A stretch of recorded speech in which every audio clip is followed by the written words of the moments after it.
આપ સર્વને મારા જય શ્રી કૃષ્ણ. મારું નામ અમીષા ભરવાડ.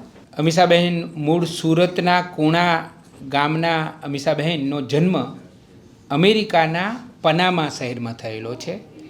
પ્રાથમિક શિક્ષણથી 12મા ધોરણ સુધીનો તેમનો અભ્યાસ પનામામાં જ થયો. એ પછી તેમણે 2 વર્ષ ભારતમાં આવીને કોલેજનું શિક્ષણ લીધું. પનામામાં શિક્ષણનું માધ્યમ સ્પેનિશ ભાષામાં હોવાથી ગુજરાતી, અંગ્રેજી અને સ્પેનિશ એમ 3 ભાષાઓ અમીષાબહેનને આવડે છે. અમદાવાદના દેવ ભરવાડ સાથે લગ્ન કરીને અમીષાબહેન અમેરિકાના કેન્સાસ સિટીમાં સ્થાયી થયા છે. દેવભાઈ કેન્સાસ સિટી ગુજરાતી સમાજના પ્રમુખ છે અને વ્યવસાય અગ્રણી છે. અમીષાબહેનના ઘરે મહેમાનોની સતત અવરજવર રહેતી હોય છે. મહેમાનોની આગતા સ્વાગતા પરંપરાગત ભારતીય પદ્ધતિથી થાય છે. અમે એમના ઘરે ગયા, હું, અનિતા અને મારો દીકરો. તો એમણે પહેલાં તો મને એમના ઘરનું નામ જોઈને જ નવાઈ લાગી. અમેરિકામાં ઘરને નામ નથી હોતા બહુ. ભારતમાં ટેવ છે, ગુજરાતમાં ઘરના નામ હોય, પણ એમના ઘરનું નામ હતું આશા. દેવભાઈના મમ્મીનું નામ છે.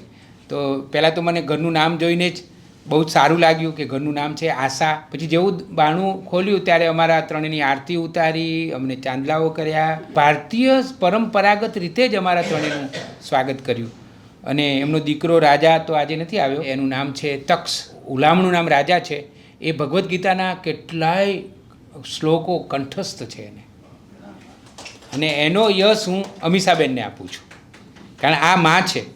તો અમીષાબહેનના ઘરે કોઈ પણ જાય તો આગતા સ્વાગતા પરંપરાગત ભારતીય પદ્ધતિથી થાય છે. અમદાવાદ કે ગુજરાત કે ભારતથી જે મહેમાનો ગયા હોય કે અમેરિકાના જુદા જુદા વિસ્તારોમાંથી એમના ઘરે જે બધા મહેમાનો આવે છે એમને પરંપરાગત ભારતીય જે વાનગીઓ છે, આપણી ગુજરાતી વાનગીઓ એ જમાડે છે. અને પૂરતી કાળજી પણ આપણા ત્યાં છે ને, જે અતિથિ દેવો ભવ, એ તમને એમના ઘરમાં ચોક્કસ જીવંત થયેલું દેખાય. દેવભાઈ અનેક સામાજિક પ્રવૃત્તિઓમાં જોડાયેલા હોય છે. તો અમીષાબેન હંમેશા ઉત્સાહ અને આનંદ સાથે એમની સાથે જોડાય છે. અમીષાબેનને રસોઈ બનાવવાનો ખૂબ શોખ છે. એ ઉત્તમ પાકશાસ્ત્રી પણ છે.